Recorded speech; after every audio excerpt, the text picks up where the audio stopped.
హల్లెలూయా. Good morning. ప్రతిదినము దేవుని కృపావార్త కొరకు ఎదురు చూస్తున్న నా ప్రియమైన దేవుని బిడ్డలకి నా వందనాలు. ఈ దినము పరిశుద్ధాత్మ దేవుడు జీవ గ్రంథంలో నుండి మన కొరకు ఇచ్చిన వాగ్దానం పరమగీతము 8వ అధ్యాయం 6వ వచనం. ప్రేమ మరణమంత బలవంతమైనది, ఈర్ష్య పాతాళమంత కఠోరమైనది. దాని జ్వాలలు అగ్నిజ్వాలా సమములు. అది యెహోవా పుట్టించు జ్వాల. నీ హృదయం మీద నన్ను నామాక్షరముగా ఉంచుము, నీ భుజమునకు నామాక్షరముగా నన్నుంచుము. Amen.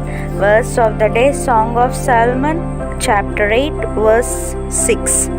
Set me as a seal upon your heart, as a seal upon your arm, for love is strength as death. Jealousy is fierce as the grave. Its flashes are flashes of fire, the very flame of the Lord.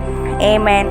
ప్రభు యొక్క కృపా సమాధానాలు మీకు మీ కుటుంబానికి ఎల్లప్పుడూ తోడై ఉండునుగాక. ఈ వాగ్దానం విన్న మీ అందరినీ శాశ్వతమైన ప్రేమతో ప్రభు ప్రేమించునుగాక. May God bless you and wipe away every tear from your face. Amen.